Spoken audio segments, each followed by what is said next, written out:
if there's only matter, then at some point in time you're going to have to explain how life emerged. And at some point in time there's going to appear a man who's going to have to provide the basis for this idea of the emergence of life. That man just happened to be Darwin. Right? There had to inevitably be a Darwin at some point or the other. Right? So, he came along and he brought out this notion that life has a common origin and, so on and so forth, whatever. Then you can have other orientations to explain the origin of the universe, Einstein, those kind of people. Then you can have ideas in philosophy. All these philosophies are going to start appearing now. So that's why you see in the 19th, 20th century, all these lifestyle philosophies start appearing based upon just a material explanation of the universe. So you start getting people like, this man Jean-Paul Sartre. Life is just, it's called existentialism, right? So life is just personal freedom, pursue your lusts, pursue your desires, make your own reality, make your own truth. That's what truth is, right? So what I'm saying is that and then you also have economic doctrines come to play now, like Marxism, and then you have secularism, how to govern people without religion, right? And then you have like the socialism. And so basically this whole package now starts developing on the back of a purely material explanation of life, and it brings with it tremendous chaos and ruin and destruction, right? So what you are seeing right now of undermining gender, the spread of homosexuality and all this LGBTIQ XYZ whatever, and then indoctrinating children to take them away from their nature. Basically, it's degradation of society.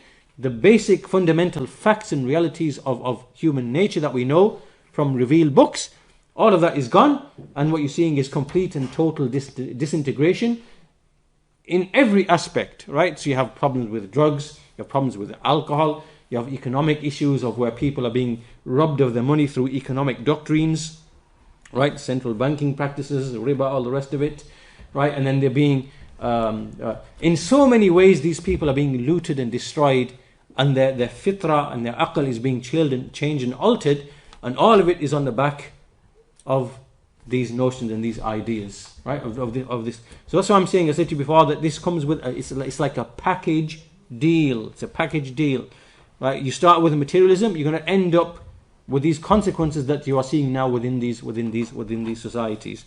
So they have science with them, science that begins with a materialist premise, that we start off with materialism as a belief, then we build science on the back of that. Then you have philosophy as well. Then you have all the other stuff that comes off, from the back of all of that. So this is what has developed in general in the West, right?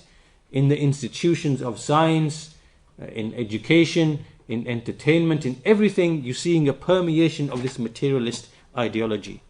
And that's why Sheikh Salih Al-Sheikh, why I mentioned at the very beginning of this lecture, I quoted from his statement, he basically said in that statement that what we are seeing now is a worldwide, it's taghrib.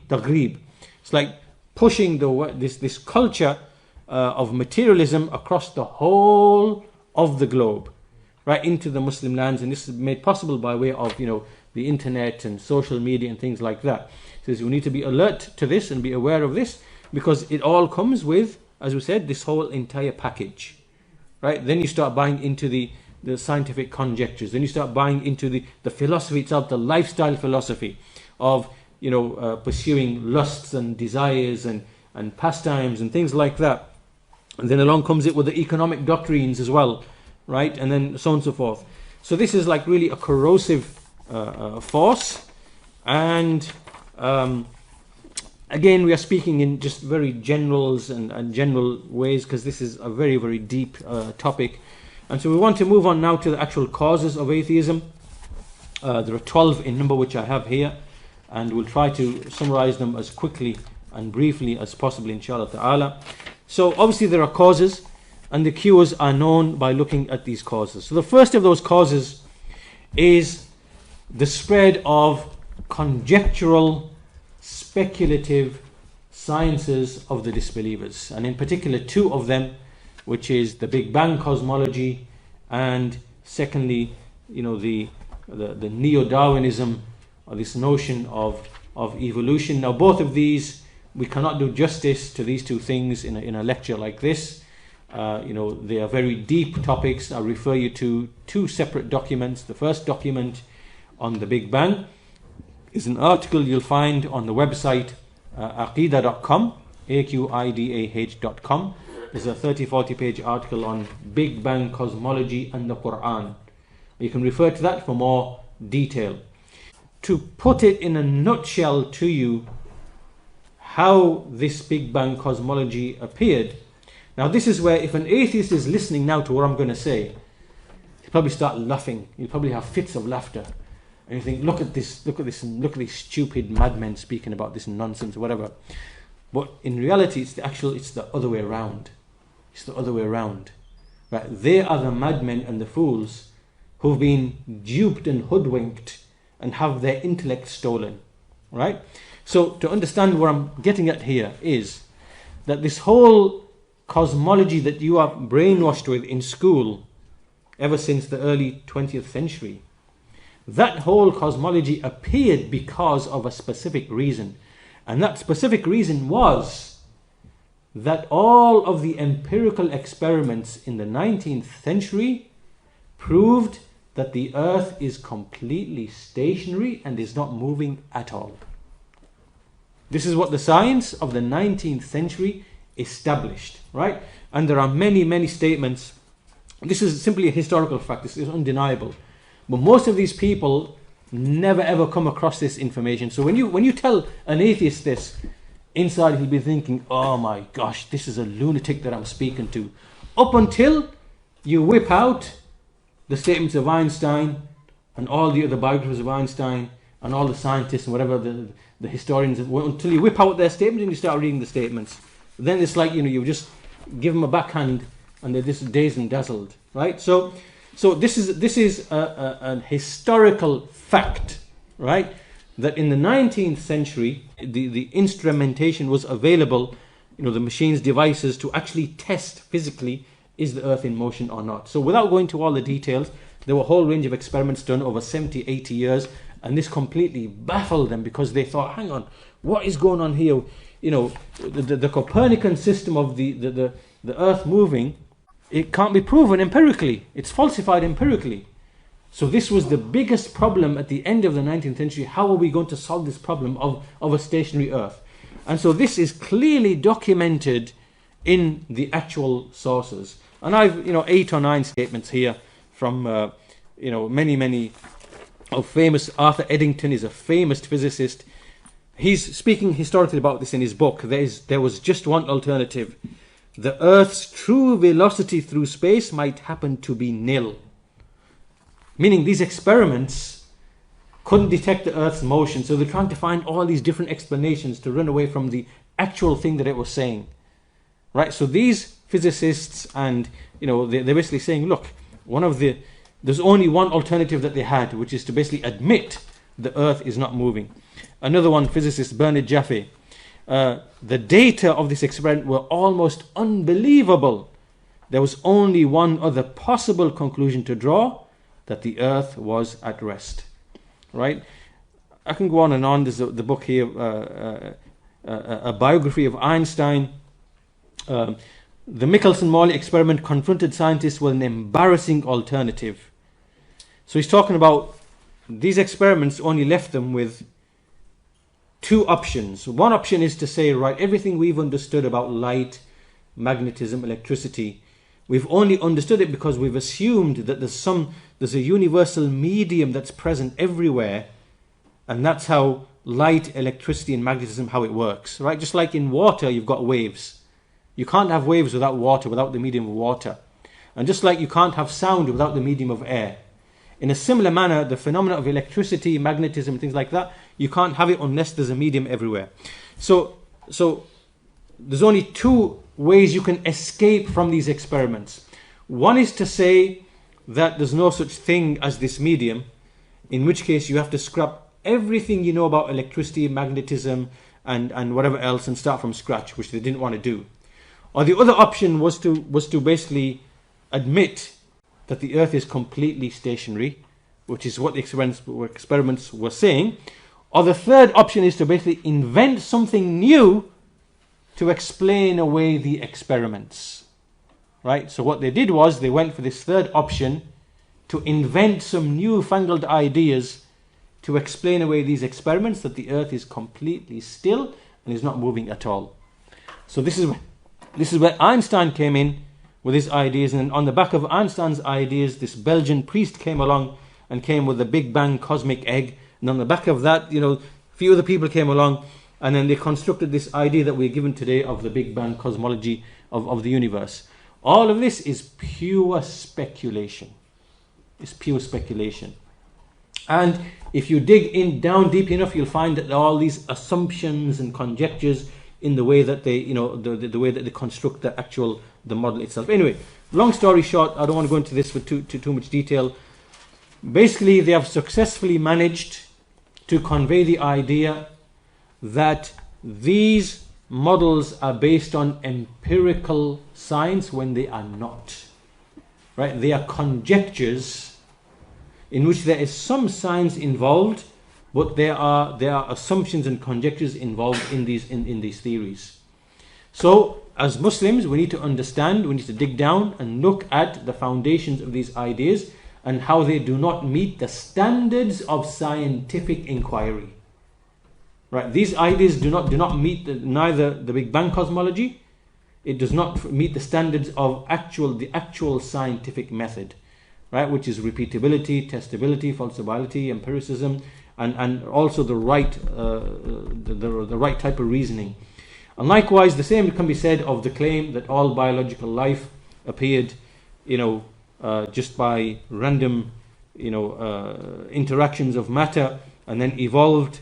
Likewise, this is not an actual hard science. It is not like a scientific hypothesis, because it can't be that claim of random mutations cannot be testable in a lab. By its very nature, it is not a scientific theory, right? If you bring randomness into any theory, it's no longer scientifically testable anymore. Randomness does not agree with science. You can't bring randomness into experiments, right? So by the very nature, these theories are actually conjectures. They're conjectures. They cannot be subject to the scientific method. This, again, is a very detailed topic. Now, if you speak about it in very broad terms, some atheist is going to come along and say, oh no, you misrepresented and you this or whatever. So I'm making a disclaimer here. What I'm saying is that there's a lot more to this topic than what can be presented in 5 minutes. Go back to the articles on about atheism.net with respect to evolution. There's a whole series of articles in PDF form dealing with that, and likewise with Big Bang cosmology. And these require a topic in and of itself. All you need to know is that these are conjectures, and the specific claims that they are making cannot be backed by the scientific method. Right?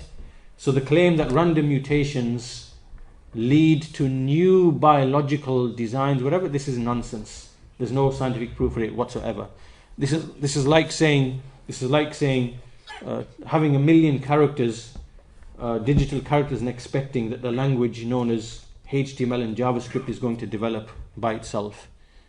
And then once that language is developed, the JavaScript and HTML, all of a sudden we're going to, then CSS is going to develop, and then somehow some web application is going to, appear. And then it's just nonsense. It's just stupidity. There's no scientific evidence that can or has ever taken place. It's impossible. It's logically impossible to even happen. So it's a no-starter from the very beginning. Anyway, that's the first reason. The first reason is successfully presenting these conjectures as actual certainties and realities when it's not. As for the Big Bang, there are thousands of scientists who've written a rejection of this belief. Right? They've rejected it as something that's constantly requiring new inventions just to patch it up and to make it appear to be valid. Anyway, that's all topic in itself. Second reason, in fact, really I should have begun. I've got them numbered in the wrong order. That was actually number 2. The first number in my list with the cause of atheism is actually ignorance of the proofs of Tawheed. That should have come first. The first major reason is ignorance of the proofs of the Tawheed of Allah Azza wa Jal, and specifically the evidences for His rububiyyah. And we already spoke about that briefly in the lesson early on. And part of that reason is that we are raised in Muslim households, mostly just blind following. And obviously there's nothing wrong with following the deen of your parents when it is the true deen, right? However, there's a danger that if you do not instill the evidences of rububiyyah into your children, then they will not be equipped to deal with the shubuhat that might come later from all of these conjectures and materialism and all these other notions and ideas. So basically, ignorance of the proofs of Tawheed and essentially blindly following. And this is a difference between Muslims and others. We've been ordered in the Quran, فَعْلَمْ أَنَّهُ لَا إِلَهَ إِلَّا اللَّهِ. Know, have knowledge, have the knowledge that there is none which has the right to be worshipped except Allah. So it has to be upon ilm, with barahin, with evidences. So we need to produce children who understand the nature of evidence and how we establish Allah's rububiyyah, and they are to be taught the evidences in the Quran of the various prophets and messengers, because they are the simplest, most apparent and easiest to understand evidences. So the first one is basically a general ignorance, and there are certain times and places where a type of knowledge is kind of neglected or lost. And that's why the scholars, you see Sheikh Salih Ali Sheikh and others saying that we need to promote and emphasize the evidences of the rububiyyah of Allah Azza wa Jal, and instill children and students and whatever, until even in the mosques where we already have believers, to remind them of the evidences of rububiyyah. That's number one, factor number one. And you can see obviously we mentioned the cause, and the cure is obvious from the cause. Yeah? So the cause is obviously ignorant jahl. And what is the cure? The cure is to address this field in terms of knowledge. Second, then which I put here, was obviously the success of conjectural speculative sciences. This is a great danger for people who are not equipped when they go into institutions and they study, and they become affected by the philosophy, the ideology, and the whole way of thinking, and they haven't got the means and the ability to see through the sophistry behind the whole setup that they have in terms of the speculative conjectural sciences. So number two, the success. So a Muslim comes along and he believes that these people are upon something and these are certainties, and he doesn't know that this is just pure conjecture and pure speculation. Number three, and again they're in no particular order, is that many people see the technological, industrial, economic advancements of Western nations, and they somehow wrongly believe that this was as a result of atheism. But this is not true. In the past there are nations who came and went, and they were more powerful and more strong, as Allah Azza wa Jal, He mentions in Surah Ar-Rum, أَفَلَمْ يَسِيرُوا فِي الْأَرْضِ. Do they not travel through the earth? فَيَنْظُرُوا كَيْفَ كَانَ عَاقِبَةُ الَّذِينَ مِنْ قَبْلِهِمْ. Do they not travel through the earth and see how was the end of those who came before them? كَانُوا أَشَدَّ مِنْهُمْ قُوَّةً وَآثَارُوا الْأَرْضَ وَعَمَرُوهَا أَكْثَرَ مِمَّا عَمَرُوهَا. That these people, they came, they were even stronger in power than them, and they traversed and they conquered and they populated the earth more than what these people populated and built up the earth. So the fact that nations become advanced in technology and industry, whatever, all of this is from the action of Allah Azza wa Jal. He gives nations strength, He gives them means, He gives them ways, and it is not that any one particular belief, as if atheism was behind all of this, or as if it's not true. There were many idol worshipping nations in the past who were extremely advanced in their knowledge of, for example, astronomy and calculation and things of that nature, or industry or whatever else. They were extremely advanced. So this has got nothing to do with your particular belief, what belief you have. It just simply requires applying your knowledge and understanding of the causes and effects, and if you put the time and the effort and whatever, then Allah, you will get strength. So strength is not a sign of being upon truth, and that is very clear from the stories of the nations in the Quran. Nations were destroyed, They were more advanced and more powerful than you. So unfortunately, many people, they look and they see that, they develop an inferiority complex, and they think that, Muslims are backward and whatever else, and that there must be something in this as to why these nations are so advanced. And that is not true at all. That's false reasoning and false argumentation. And often what you will see is that many of these causes that I'm mentioning, they will work together. It's not just like one cause, it's multiple causes working together on an individual that will then lead him to atheism. Right? So that's number 3. Number 4 is kind of connected to the ignorance of the deen. It's basically, many people are brought upon a cultural, traditional understanding of religion. So really, Islam to them is just really, it's a culture, it's a tradition. It's not a matter of haqq and batil, right? It's something that this is what I have in my culture. So many people are raised, in fact in many Muslim households, they just follow what their parents are doing as if it's like tradition and culture. And the parents don't take the time to teach and make it clear to the children that this is haqq and batil, Tawheed and shirk, iman and kufr, halal and haram, islah and fasad. Islah meaning rectification, and fasad meaning corruption. Right? So they don't explain to them the wisdoms behind the halal and the haram and the ahkam or whatever else. So they lead them just to grow, and they're following like a tradition. It's like they're following a tradition and a culture.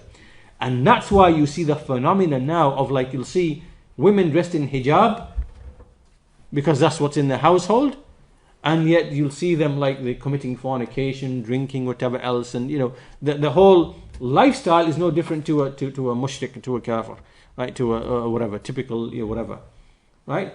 And this is the end result of allowing this jahl to continue, and this in the household. So that's number 4. Number 5 reason is there are some people who basically they want to pursue their lusts, want to pursue their desires, and they see in Islam a restraint for their desires. They see in the halal and haram a restraint, and then they see the liberal culture in the West, and they see these people having fun, having a good time, enjoying themselves, whatever else. And really, to be honest, all of this is just on the surface. This is just on the surface. So they see these societies, the outward appearance of these societies, and because their hearts are inclined to such things, then what came first is the hawa, the desire. And then came afterwards the rational justification for following that hawa. Oh, I'm an atheist because the Big Bang proves that whatever else, and evolution and this and whatever else, and but that's not what came first. It's really the hawa that drove you.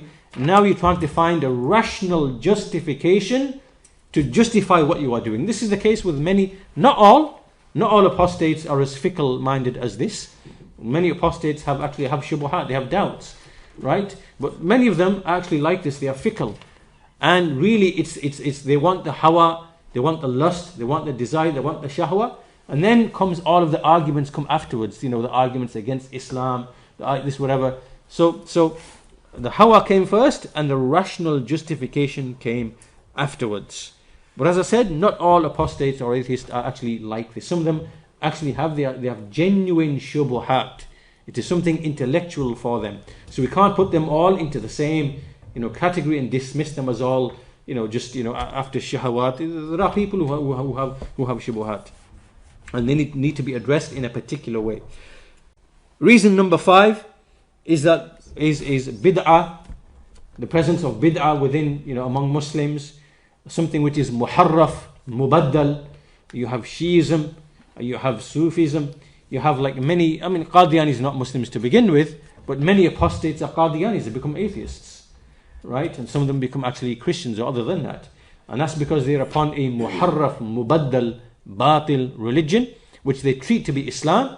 And then when they see things that don't, are not correct in that muharraf, mubaddal religion, because the reason sometimes can see something is false. So in a muharraf, mubaddal religion, altered, distorted, fabricated religion, you're going to see things that you don't, agree with. And so that the presence of these types of bid'ahs and khurafat among the Muslimin is one of the reasons and causes why some people abandon Islam. Right? They are using reason in a right way in many cases, because they are rejecting what is muharraf and mubaddal and something that is not correct. But obviously they are misguided from other aspects, from other angles. So bid'ah is one of the factors. Number 7 is the presence of the people of speculation and false argument, the people of kalam, again people of bid'ah. They come along and they use weak and false arguments in defense of Islam. This happened historically in Islam from the first people of kalam, the Jahmiyyah. They try to prove Allah's existence with flawed philosophical arguments, and as a result they created much turmoil amongst the Muslims and confusion and doubt. They are known as the people of kalam, ilmul kalam. And kalam is not something that's just historical and it came and it went. Kalam is always present. Kalam is to use the speculations of the non-Muslims, the speculative sciences, in order to defend Islam. This is something that always continues and takes place. And that's why we have today, there are the people of kalam, the modern people of kalam. People like Zakir Naik, for example, and people like, many names, Abdul Majid Az-Zindani, people like that. They take the speculative theories and ideas of the disbelievers, and then they try to argue that they are in the Quran, right, to impress the non-Muslims, right, in the field of science. So these are just conjectures, and all you are doing is you are building extremely weak foundations for Iman. And people whose Iman is built upon these speculations and conjectures, they will very quickly fall into atheism and disbelief and apostasy when they see that all of this really there's no basis to it at all. So the presence of these people and what they've been doing and the way they've been arguing for the past 10, 15, 20, 25 years, this is a major cause behind the appearance of atheism amongst Muslims, and especially with people like Zakir Naik, who peddle many lies against the Book of Allah Azza wa Jal. From them is the claim that the universe is expanding, and they lie upon the Book of Allah. وَالسَّمَاءَ بَنَيْنَاهَا, the heaven we constructed it, بِأَيْدٍ, with power. وَإِنَّا لَمُوسِعُونَ, and indeed we are. They translate this to mean we are expanding. They say, look, this is a proof now for the expansion of the universe. How did the Quran know that the universe was expanding 1400 years ago and before Hubble came along or whatever else, the redshift or whatever? Right, this is kadhib upon the Book of Allah Azza wa Jal, because this is not the meaning of the ayah. The meaning of the ayah is that Allah Azza wa Jal created the heaven expansively, it's huge, and He is able to increase and expand the means of provision therein. This is the meaning of the ayah. And they do the same with many other ayat in the Quran. Put things into the ayat which are not even in there.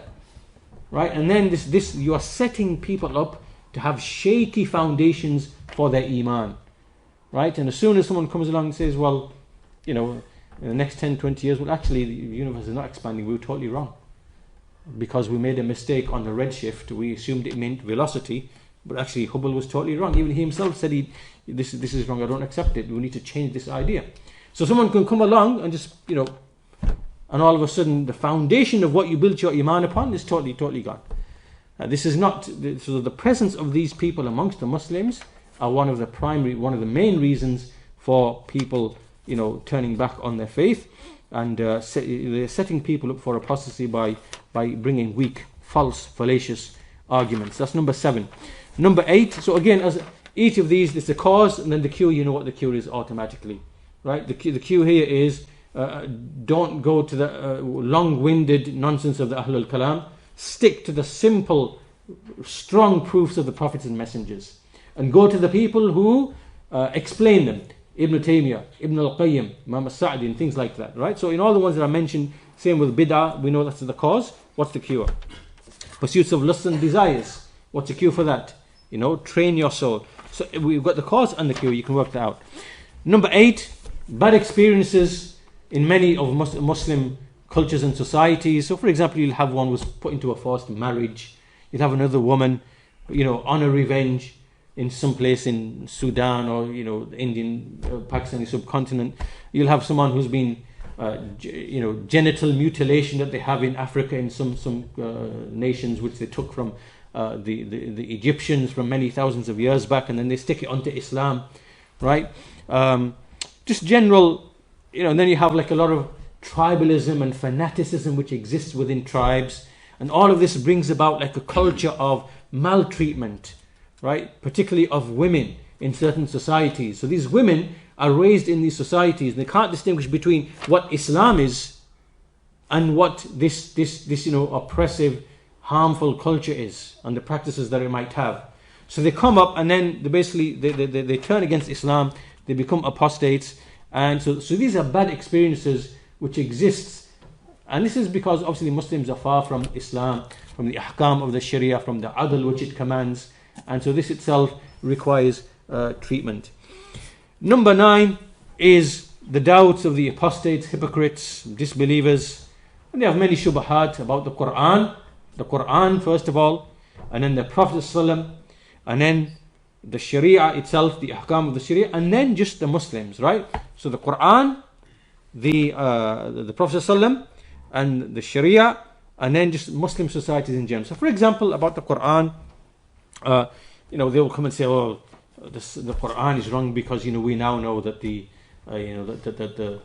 sun is the sun is stationary in the earth, and your Quran says that the sun moves, right? So they bring shubuhat from their conjectures, and the conjectures that they bring, whether it's to do with the compilation of the Quran or alleged contradictions of the Quran, or the Quran promotes violence, or the Quran doesn't agree with scientific whatever else. All these, they have these shubuhat. About the Prophet ﷺ, his marriages, about war, about things of that nature, they'll bring arguments. He was mad, he took from the Jews and Christians, he was being taught, he was this, whatever. All shubuhat about that. So these are spread, and for Muslims out there without knowledge, and he starts soaking up these shubuhat, this is going to affect his mind and his heart. Likewise about the Sharia, the ahkam in the Sharia, and likewise about Muslim societies in general. So again, this is a topic in itself. I can't delve too much on this, but just be aware that there are doubts of the apostates and hypocrites and disbelievers spreading lies and misconceptions, and these require scholarly responses. It requires a return to the scholars, and knowledge-based answers to these questions, which do exist. A person has to go and seek and pursue them with honesty and with integrity. Many of these atheists, you will see, these apostates, these are just excuses really for their apostasy. There's some other reason behind, there's some trauma that they had, some really bad experience that you had in your society. You had FGM, you became genitally mutilated, your parents treated you wrong, right? You didn't get your education, you're really angry, you got a chip on your shoulder now, right? And you rebel against that society. Then you come out, you become an apostate. Now you want to find arguments. Okay, how can I justify my apostasy? Start finding arguments. Oh, well then. So this is where all these kind of arguments, they come along now, right? So you have to understand that not all these apostates, it's not yes, I am now an enlightened, rational being and I've rejected. It's not like that. Right? Many of these people actually have these traumatic, bad experiences, and that's the real, true underlying cause behind. The rest of it now is just trying to find ways and means to justify that choice. Number 10, I believe we are on, is the presence of extremism and terrorism, and the whole, Al-Qaeda, ISIS, and all this violence and nonsense and whatever else. Again, this comes back down to ignorance of Aqidah. If you are ignorant of Aqidah, you will not know that these people are the Khawarij, whom the Messenger told us about. We have certainty that they are the Khawarij, because their ideas are exactly the same, their actions are exactly the same as the first Khawarij, the Muhakkima and the Azariqa and the Najadat, right? These people who came along. We have certainty that they're the Khawarij mentioned in the text, and this is a proof to us of the truthfulness of the Messenger of Allah, right? From the foreknowledge that he was given, that he mentioned these people would arise in every generation, they would create turmoil, kill the Muslims, rebel, and they would be cut off each time, right? And they have these doctrines and these ideas. So some weak-hearted, naive people will come along and they see something like, 911 or something, and it'll shock the system, right? And also there's a degree of naivety with some of these people as well, because they don't really understand the world and not everything is really what it appears to be.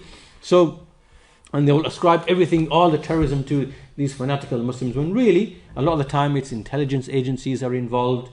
Like in Algeria, for example, when the civil war was taking place, it was the French government and other people coming along, and they were instigating massacres dressed as Arabs, and then the Khawarij would come along and instigate it. So in these situations, there's a complex mix of what's really taking place. There are hands that are playing the role in funding some of these extremist groups, right, to lead to certain goals and objectives. So we know this already, that the Khawarij are a calamity upon Islam and the Muslims, and wherever they appear, they destabilize nations and societies. So we know this from our Aqidah. This is from our Aqidah to know all of this. So Jahl of Aqidah, and then not being able to react to these affairs of like the Khawarij and the extremists and the terrorists, whatever. This is again another reason that pushes people towards, along with other factors as well, towards atheism. And number 11, the whole issue of al-qada wal-qadar, and the issue of evil, again comes back to Jahl, right? So we see these people, atheists in the West, saying, well, death, disease, famine, poverty, hunger, war. How can you explain this? How is there a God? And how is this just when all of this is just sophistry that they are speaking? And so if a person understands the issue of al-asma wa sifat, and the issue of al-qada wal-qadar, and the fact that Allah Azza wa Jal, and the topic of al-hikmah wa ta'leel, which is the wisdom behind Allah's actions, all of this a person studies and knows and understands, it will resolve all of these issues that they raise about death, disease, calamity, war, famine, poverty, injustice, and all the other stuff that they bring. So al-qada wal-qadar, the issue of evil, our scholars have discussed this in detail. Ibn al-Qayyim, Ibn Taymiyyah in their books. All of this is satisfactory answer. The person can refer back to those issues to address those particular shubuhat. And number 12 we finish with. So you can see that all these factors will often work together in one individual, right? A collection, sometimes there'll be 5 or 6 of them will work together. Sometimes it'll be like multiple factors that come to play. But the 12th, which we shouldn't dismiss, is just outright pure arrogance. There are some people, it is just pure kibr and nothing else. And these are people like we mentioned, Fir'aun and people like that. There are present people who are like that today, right? There's no other factor, it's just pure arrogance. You are too arrogant to acknowledge that there is an authority over this universe, and you can't accept that. You're too arrogant to accept that, and it's too uncomfortable for you to accept that. So you want to live your life upon other than that, right? So it's just pure arrogance. There's no other reason or explanation. It is pure arrogance. So you find that there are some Muslims who apostatize because of arrogance that they develop. And I came across one of them. I spoke to one of them in America on the phone for about an hour and a half. This young boy of about 14, 15. And this is what happens with these people. They have a bit of intelligence. So obviously you're intelligent. And then you go through the system and you believe everything that you're told. And then you start looking down. You start thinking, oh, wait a minute. I'm so clever and I'm so intelligent. And everyone else is just thick and stupid. And I can now see, I've learned all these things in science and physics or whatever. And what they do is, if there's arrogance, if there's people who kind of have this seed of arrogance, it'll develop into something else. And then when you speak to this guy and you ask him like the most basic things about history of science and things like that, they'll say, "Oh, what's that? What's that? Who's so and so? Who's Hubble? Who's Einstein? I haven't got a clue. It's totally clueless. All they've done is just blindly followed whatever they've been fed with no rational, critical thinking faculties, and think now that they are somehow superior than everybody else. But that's only because there was a seed of arrogance to begin with in the first place. And that seed of arrogance will eventually lead you to disbelief and apostasy. Right? So in some cases, it is pure arrogance that came first. The rest of it was just a means of it's like you have a seed of, you plant a seed in the soil and the rain, water and everything else comes along. It just grows, turns into a plant. In a similar manner, you have a seed of arrogance. That seed of arrogance is in your heart. Then that seed of arrogance is going to be nurtured by whatever experiences you go through and whatever things you soak up. It's going to nurture you and it's going to develop into kufr and zandaqa. Now some people who are like that, So people who have this seed of arrogance, they're going to be drawn towards this kind of direction. So these are the 12. So as you can see, there are causes, and the cures obviously are contained within understanding what the actual cause is in itself. So we'll have to come to an end here. We've obviously been going for a good few hours now. So this is a complex topic. We've just introduced the topic and given you some food for thought, inshallah ta'ala. But perhaps on other occasions we can go into maybe a Sa'di's book, or maybe look at some other materials in order to go through, in order to address this subject in a more systemized, in a more systematic manner, inshallah ta'ala. But hopefully there's been some food for thought from today's lesson. And I must obviously emphasize this disclaimer that I want to make, that when you speak in generalities, which you have to in a discussion like this, it's possible for someone to take a general statement and oppose you in that general statement. Like I've spoke about cosmology, I've spoken about evolution, and this circumstance doesn't allow to go into the details. So I want to make it clear that these are general details, and as for the specific detailed issues, the claims that we're making that these are conjectural and speculative, we can prove that. We can prove that with evidence, with hardcore evidence, that these are just pure conjectures and nothing else. And we are prepared to do that. We have the evidence for that. But in a general lecture, we just make general statements suited to the audience. So just want that to be made very, very clear, that you speak in accordance with the nature of the audience. And as for what the claims that we've made, we can back up those claims with evidence, will that meet the standards of scientific evidence. So obviously, because I know that people will be, many listeners of different backgrounds going to be listening to the recording, so I want that point to be made very, very, very clear from the very beginning. So inshallah, we'll stop here. If there are any questions that you want to ask, we can dedicate a short amount of time to that, inshallah ta'ala.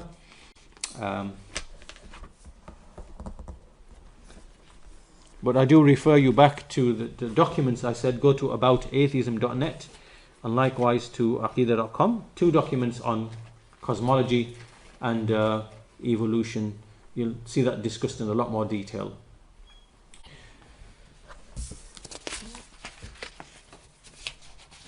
This article is published in the Nature magazine. It's in a section that they feature called Horizons, where they're discussing like future developments in science and what direction we need to go to. It's by a guy called Paul Nurse, and it's July 24th of 2008. And you can see he's got a picture of like an organism, exactly like a machine, right? Exactly what this Piglucci guy here, Mario Piglucci, was whining and moaning about, right? So here in this article, he's got a machine-like looking character by which he's representing the cell, and he's called the organism, right? So you cannot escape from machine type language. You just can't escape it. If you're going to discuss biological life, you cannot escape it, right? So you're basically just banging your head against the wall when you try to come up with this nonsense about we need to remove this language from education and science. It's impossible. It's impossible. That's why you cannot separate fitra and creation are inseparable. These two are just completely bound like this. That's what they're trying to do. What the guy's saying here, when he's saying we need to not use this language when we're teaching because it might lead these students to whatever, he's trying to separate, he's trying to erase the fitra. We can't do that. The fitra is fitra and fatir, the same root, fatara. The innate disposition and origination and creation. You can't separate these two. It's locked like this. And you can see this clearly in all of the scientific papers that they write. You can see all the language. It's all language of creation, design, purpose, organization. It's impossible. How are you going to do that? How are you going to do that? So as I said, these people are witnessing the ayat of Allah, and it's their kibr that makes them reject what they're basically seeing, nothing else. So their purpose is to misguide people. So yeah, what is that the purpose behind it? Well, there is the dal, the one who's astray, and there is the mudil, the one who misguides others. Yes, there are those who misguide on purpose deliberately, and they are the ones who are at the top, who are the beneficiaries. They benefit from people being upon, believing that there's no creator, no purpose, right? There's always this is false religion that they're upon, right? So the beneficiaries of false religion want to hinder the people from the message of the prophets and the book and the wisdom. Remember the book and the wisdom we mentioned at the beginning? The book and the wisdom brings with it what?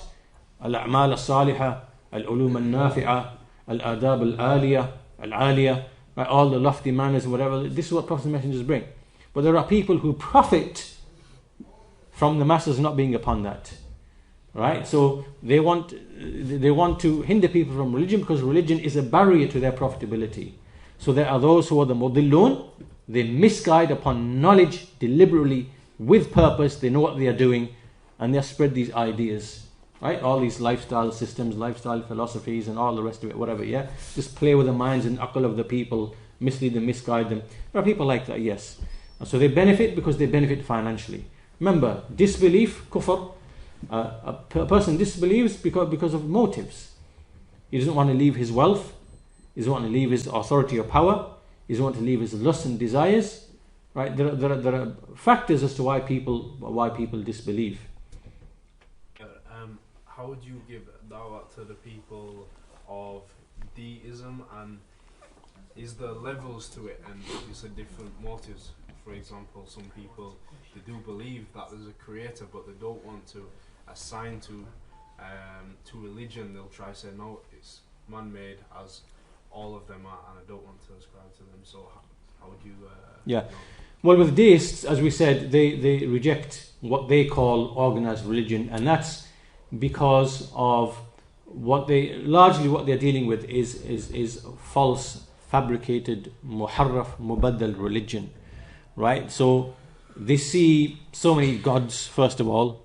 They see so many different religions, and then they try to bring like a naturalistic explanation as to how and why these religions appeared, or they try to give they try to claim that they're just forms of control, and they are just this, and they are just this, and they're just that, and whatever else. So they have shubhat of this nature as to why they don't accept what they refer to as organized religion. So to answer these people, you have to establish the evidences of prophethood, right? Because they believe that the creator was just disinterested in his creation. As created it in the way that it was created, but then he's just got no interest whatsoever, and so therefore sent no books, sent no messengers, sent no whatever. So you have to focus upon the proofs of prophethood, the fact that many prophets and messengers, they claimed prophethood and received revelation, and these are more famous and more well known than any philosopher. Their status and their praise has been made great, and what they brought was all uniform and coherent. They brought something that was uniform and coherent, namely that there is creation, which the deist accepts, and that there is resurrection, and that there is accountability, right? So these 3 or 4 foundations have rational evidences. As for creation, he's already accepted that. As for resurrection, the proof that is all around us in the continuous cycles of life and death and rebirth, and that's the evidence of the Quran. The evidence of the Quran is to argue for the resurrection by what we see of life, death, rebirth cycles in the life of this world, and so establish the proofs for resurrection and the proofs for prophethood, right? So in the Quran there are those proofs, there are those evidences. You have to revolve around those evidences to explain Prophet Muhammad, what he came with the Quran, where did it come from, and all the other the corollaries which come off from that, like the foreknowledge, ilm al-ghaib that he was given, and all the other things that he basically came with, his sharia and how it is beneficial for mankind. You can highlight the issues of alcohol, hijab, riba, things of that nature. So there are many aspects that you take in order to convince the deist that Allah Azza wa Jal did not neglect his creation. Right? That doesn't make sense, right? Rather, he is involved with his creation in the sense that he knows, he sends guidance and whatever else. So there are ways you can deal with the deist, and as you can see, their problem is just with religion aspect and not really the creator aspect. They accept the creator aspect. So it's more on religion and the aspects of prophethood, sharia, and resurrection. So you've got to look at the evidences for that. So each one is a topic in itself. The ahkam of the sharia, the benefits, wisdoms, the resurrection proofs, evidences, prophethood proofs, evidences. So that's how you'd focus on that. Yeah, barakallahu feek. Say that again? You know how you said that the earth believes that it actually spins? Say that again? My brother believes that it spins. Yeah. Yeah, and obviously Yeah. it does spin. Well, first of all, in the Quran, it is clear that the phenomenon of day and night is by way of the motion of the sun. Right? So this is something that's not questionable. It's not under any dispute because it's so clear and apparent in the verses of the Quran that to deny it becomes disbelief. As for now, you can have a model. You can develop a model by making anything stationary. This is what the scientists themselves say, right? So the current accepted science right now, and which it has been for 100 years, is that we don't know what is stationary and what is moving. It's all relative, right? So you can choose any place as being stationary. You can take the moon as being totally stationary, and then you can construct a model and build the mathematics, and all of it will work. You can't falsify it, right?